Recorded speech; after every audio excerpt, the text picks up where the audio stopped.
okay, we'll just chillax for a sec, everybody. And then we'll just let Graph like explode, and it's gonna be awesome. It's not gonna be worth 500 bill, but it's gonna be okay. Do I have to like go through it? I want Is every that kind dead of like motherfucker out of the alliance. No, Every no. one. bro? No mad.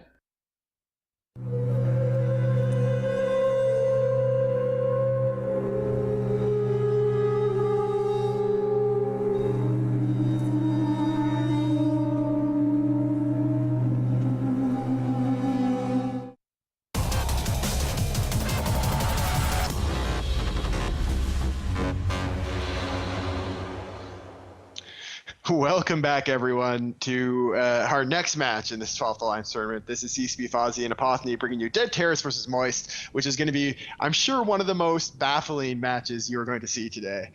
This is spectacular. I'm going to quickly go through the Dead Terrace setup first because it is the least off the wall of the two of them, and then let Apotheny go through Moist. So Dead Terrace have brought a triple Eos, a Neros, triple Vengeance, triple Malediction and Punisher team, which seems perfectly normal until you see the Tengu in there. It's also a Tengu with no missiles or guns on it, and it isn't an ECM Tengu. It has the Afterburner bonus, and it's not Lynx. We're not sure what this is, but whatever it is, I'm sure it's going to be awesome. And why don't you tell us about Moist? So Moist have a Flag Blaster Vindicator Typhoon Tinker with a Legion, supported by an Eos, 2 Celestis, and a Punisher. This is a thing that we have now seen on our screens for the first and probably last time in the history of the tournament. I don't... What even is this? This is awesome TV. That is what it is. All right, the match has now begun. We have Moist have warped in at 0 on the beacon. They're all clustered together as you would expect a Tinker to be. And they're sitting at about 50 kilometers away from the opposing team because Dead Terrace warped in at max range. So we're going to have to see whether they can get any damage from this Vindicator onto a target. The Vindicator is, of course, damped, as one would do against a Vindicator in this setup. And we're not seeing any significant damage being applied across the field to Dead Terrace yet. That's going to be Moist's problem. If they can't get locks with the Vindicators or Typhoons, then this team just won't be able to do much because they've already lost the Damp War despite those 2 Celestis. I'm just watching this Tengu, trying to work out what it's doing. We've got the Celestis of Soul Dragon taking the brunt of the DPS from the Dead Terrorist team at the moment. It seems to be tanking fine with the Reps and the Legion being nice and strong here. We've got all the drones coming across the match. We've got drones, looks like they're Hobgoblins dropped by the Moist team, but they're not actually going anywhere. They might be doing drone-on-drone combat, possibly. Yeah, there's at the moment the Damp War is definitely it's swung towards Moist. Moist has more of their control applied now. They're applying it mostly to the Tengu and to the Nero. So either they know something that we don't. Looks like the Foons have dropped heavy maintenance bots that they've currently got on the Legion. So that's going to help there. We've got Cap being fed to the Legion from the Typhoon. Possibly, what's the Vindicator doing? The Vindicator is just kind of sitting there quite happily. It looks like it's webbing and painting drones. It's webbing and painting this gecko here. Yeah. Now the Legion, however, is being primaried. So it is going to be pretty hard, actually, for Dead Terrace to kill any of these ships for Moist. Going after the Legion is a good choice, as we've seen this, especially with Armor Tinkers. The Tech 3 is often the weak link for them. If you can break any ship, it's often that ship. And so it's a good choice for Dead Terrace to try to break it. It's also, in the situation, given the ships that they have, smart for Moist to be killing the drones. Because they can't kill anything else, because nothing else is going to be within range for their locks for the most part. They can probably lock with one of the Typhoons, but that's not going to be enough to break any of these tanks. So what they need to do is wait out the fight. And at the moment, the Legion is holding on quite well. Yeah, I mean, as you say, the vast majority of the Dead Terrorist DPS is in their drones. You can Vindy web down and nuke those drones really easily and just set yourself up the long range. We do, however, have Fed Navy Hammerheads returning from battle back to the Moist world, and we have, it looks like this Vengeance just burning in, going deep. So I'm still trying to figure out what the Tengu's doing. The Tengu may be lining up for a bump. Now it's swung around the bottom of the fight and is now approaching below. But I'm really not entirely sure. It's only going about 600 meters a second, so that's not really going to be super impressive for bumping. Flying in from the sun, I'll never see them coming, Captain. But at this point, it's going to be really tough for either team to break anyone. Neither team can apply their damage very effectively. The Vindicator, of course, is locked into short range, and the entire Dead Terrace team is being thrown against this Legion. And so far, they've managed to get it down to like half armor, then it bounces back up. That being said, though, it's starting to drop further now. This is probably lower than they've been able to get it before. They've got it now to about maybe 30% armor. It is dropping now. This Legion is definitely starting to break. I'm not sure what happened. They must be hitting their overheat or something. Like that is a Legion that is slowly dying. What's also possible is that the Legion was overheating before and had to turn off its heat. It may have. You can't keep heat going forever, but this Legion is dropping. The Legion is now bleeding structure. It's down below 10% armor. As soon as this Legion goes, the Tinker dies. As soon as it goes, the Tinker is gone. Yeah, and now it's in structure. It's going down. It is down. There we go. And so we are going to be seeing a Vindicator explode, a very fancy, expensive flagship Vindicator that really doesn't belong on a Tinker team. Honestly, I'm really sad that this Tinker is losing because I wanted the Tengu to die so I could see what modules it has on it. Maybe Larf will be really nice and fly it out of the arena for us. That would be awesome. Yeah, so we've got the Celestis of Soul Dragon now. They're going back to their original primary, taking that down, just dismantling the Tinker setup ship by ship by ship now that their Logi's gone. We've got more of the support of Dead Terrace being taken out, but kind of this is a story that has been told. Yeah. At this point, as you will pretty much always see, once a Tinker loses its Tech 3, the rest of the team's going to fall apart. They don't have the ability to project damage far enough to get at these Eoses or the Aneros or the Tengu for whatever the help that would be. And so it's really just going to be a matter of time to see the rest of this team fall apart. The Tackle Frigs, they might be able to kill, but there's definitely, the ball is completely in Dead Terrace court at this point. So we're seeing now the damage being applied to the Eos of Moist. They're going to try to take those links off the field. Bird Flu Bolrino, which is actually a pretty awesome name, is dropping into about half armor in his Eos, and he will be off the field very soon. They have cleared a few freaks. You know, this isn't a bloodless death, but it is sadly a death nonetheless. We got the Eos, as you said, Bird Flu slowly going down, and I mean, let's have a look at the bans for this match. Could this have prompted something, like, could they have been planning to bring a setup and then had to bring something else? We've got the bans for Dead Terrace being the Ishtar and the Dominix, the bans for Moist being the Simi and the Rattlesnake. So as you would expect, you didn't want to see a really DPS heavy setup for the Moist team, because, you know, that would really scare their Legion Tinker, but they had more than enough DPS with this armor Eos based comp to break through it. So I guess it's always possible that they expected to have a Dominix in the place of this Vindicator. They're the same points. A Dominix would actually work okay in an Armor Tinker. And that for some reason, when the Dominix got banned, they decided, let's just go with our Flag Vindy. Hopefully not, but it's always possible. We'll have to see. I mean, you may as well get a use out of it if you've already bought the thing, and it's very rare that you're going to take out a faction fit Vindy on TQ anyway. I mean, there aren't a huge amount of uses for it. Well, you can always just sell it again, but we'll have to see what the expensive modules they have on it, because all flagships for anyone who's not familiar with the tournament, as we see a Typhoon drop into destruction will be exploding. Flagships have the ability to fit certain sets of modules with more expensive modules than other ships are allowed in the tournament. They can fit their E-War modules especially. They can fit high slot modules, which includes things like neutralizers. They can fit damage modules that increase the damage the ship does, and they can fit one shield booster or up to 2 armor reppers with expensive versions of the modules. And that gives you a lot of power, especially in a ship like a Vindicator. It means they can fit faction or officer damage modules, so you can make it do a ton of damage. And the Vindicator also has a bonus to stasis webifying, so you combine that with a very expensive high-class stasis webifier, and it makes for a very, very effective flagship. I love the Vindy. I mean, I love my, like, Galente blaster boats, you know, the Brutix, Megathron hulls, Thorax hulled ships. Like, I just love kind of getting in the face, doing a ton of DPS. The Vindy is a gorgeous, gorgeous hull, especially with that web bonus, meaning you apply damage brilliantly to it.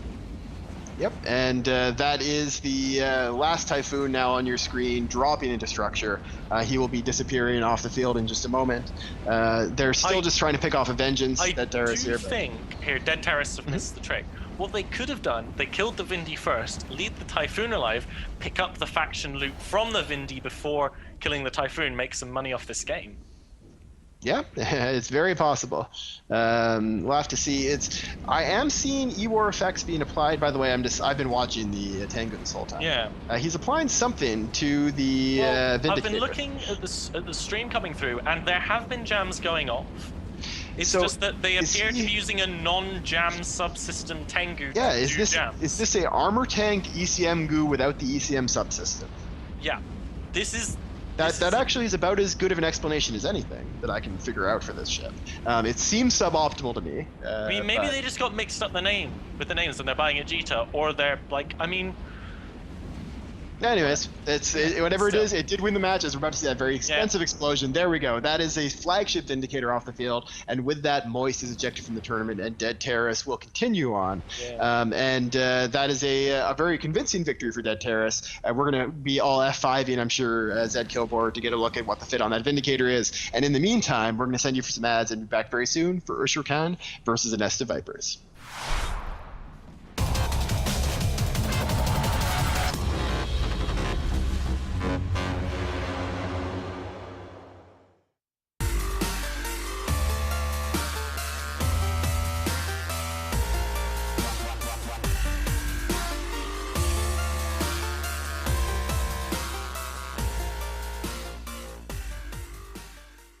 With day 4, that means that pretty much only the good teams and Test Alliance are left.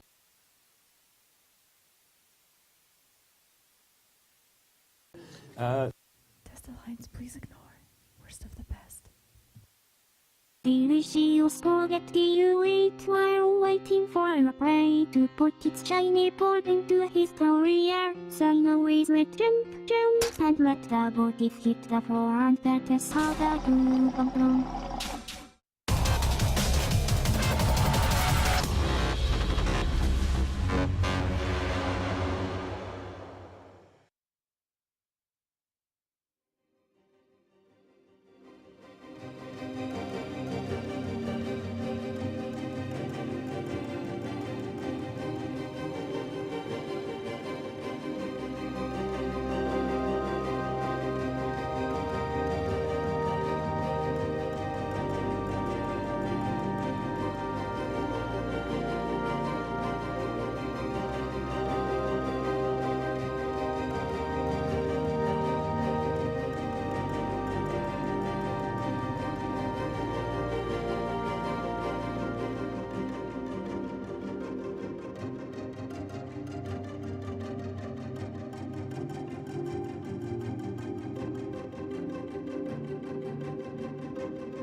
So he's gonna live to fly another day. Because of winning with broadswords and then winning with Dominic's. This was a very interesting match. I'm gonna come back and look at this later.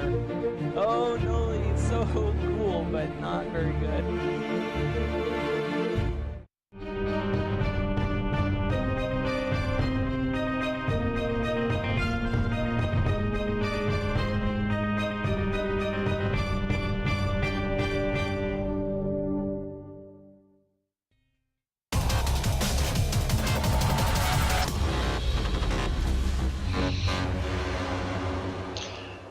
Hello and welcome back, everyone. This is CCB Fozzie, joined once again by Apophthegm, and we're about to bring you Ushrakan versus the Nest of Vipers, this next match in AT12. Before we start this one, I just want to quickly say something that from the last match, I actually kind of figured out what that tango was all about, and it was actually a fine fit. There's nothing really confusing about it once I realized what was going on.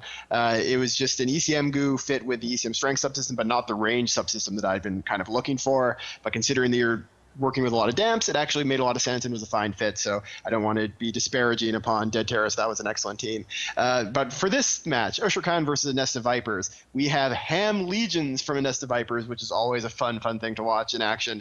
Nest of Vipers bringing triple Ham Legion, Astarte, Guardian, double Celestis, Talwar, Heron, triple Breacher, and Ushrakan with Rattlesnakes. Why don't you tell us a little bit about that team? Yeah, so very quickly though, the Ainov team have come in at a really awkward angle. It's like a 30-degree angle.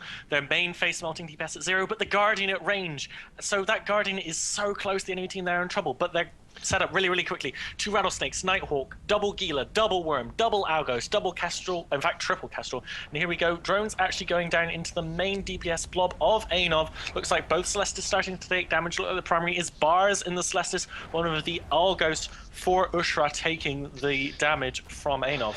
Yeah, the Guardian for Nest of Vipers there was definitely in a vulnerable position, but he's made it back into his fleet. None of the tackle from Ushrakan was able to get over there fast enough, and he has secured himself with the rest of his teammates. He's still taking a bit of missile damage, but that's really split damage because they're also hitting the Celestis. Looks like the damp war has been wildly won by the Nest of Vipers team.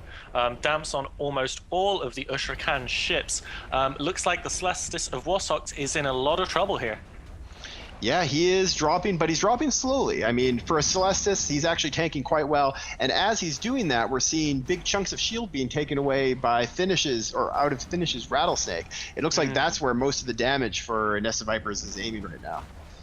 Yeah, both teams kind of intermingled among each other. It's quite hard to see who's doing what, who's tackling who. But it looks like Warsox is, just about to go down. That Guardian is keeping up for such a long time, buying them so much time to continue. As you say, burning through that shield tank on the Rattlesnake, though it looks like he is holding reps fine for now. So the Rattlesnake is running an ASB, local tanked. Of course, he doesn't have anyone to rep him on his team. Otherwise, he does have some rep drones, but these legions are right on top of him, and they are taking his shield away. It's slowly going down. Obviously, he has a lot of hit points, but if they can take down that Nighthawk, that's going to be a pretty big loss for the Ushrakan team. We did ask each other at the beginning of the match, when we saw the hams on the legions, whether or not they would be part ham, part newt, but it looks like they are just straight ham fit. We have first ship dropping there, Celestis goes down as we said, but the Rattlesnake at finish getting awfully low. Yeah, he is going to die at this point. He's at about 5% shields and continuing to drop. and it's only a matter of time. Rattlesnakes, of course, as Gris's ships don't have a ton of armor or hull, so once he's through shields, there he goes. He's going to be dropped. Oh no! All of the medium shield bots of the red team, of the Ishra team, are on the wrong rattlesnake! Oh, really? Wow, that is a huge mistake. I do see some on the right one, but yeah, there's a big bunch of them that are hovering around the wrong rattlesnake. Yeah. And there he goes, first rattlesnake bots. Looks like Cassius in the Legion is taking a lot of damage, but that Guardian, you know, who actually is now the new damage primary, is keeping him repped up. That Guardian on field means that it's going to take so much longer for the Usher team to burn through anything, while they can just lose ships without that logic slowing the progress of the incoming DPS of the Anov team. There's a lot of split damage coming from this Usher Khan team. I mean, the Legion of Cassius there took about maybe 30% armor damage before they kind of focused on the Guardian. They'd been applying damage to the Celestis and the Guardian, the Heron all at the same time. It's a little bit scattered, and I think they'd be better off focusing their damage. As we see, the Guardian now is taking the brunt of it, and he is dropping, so that's going to be a very good move by Usher Khan if they can knock that Guardian down.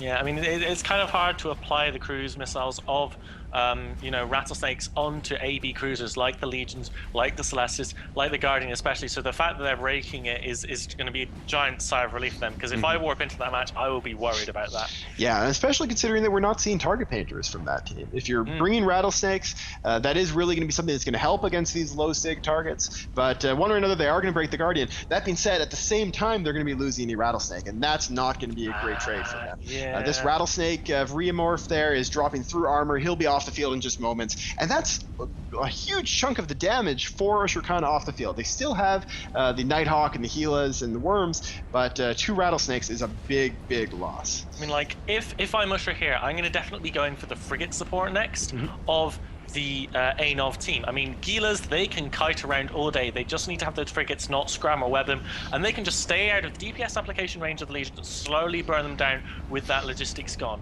Looks like they are going through all of the breaches, taking a lot of damage. Vriamorph is surviving so much longer than I expected. Yeah, he actually has all the rep drones on him, and that's helping a lot, I think. And he is getting to boost. There was definitely some ASB boosts, but now he is actually down. Meanwhile, the Legion of Cassius is taking some damage, and it looks like the Astarte as well of Ulysses. Looks like damage is going to be switching to the support, as I said, of the breachers, but also the support of the Usher Khan team is dying. Those Kestrels popping very, very quickly. The breachers having a little bit of a bonus to their local tank, making them great solo ships on Tranquility. Looks like the Worm of Paddington, in fact, is going to be going down soon. Yep, so now the damage is being focused onto the Astarte of Nest of Vipers, but it is not going down very quickly. No. They are having a hard time breaking through this tank. Astarte is, of course, with a very strong tank, with lots of big Tech 2 resists and a lot of buffer. It's not going to be easy to break through it now that they've lost both the rattlesnakes. Yeah, I mean, we do have Usher with less ships. You know, they're losing on the points, but if they don't get tackled, I still think they're in with a chance. I'm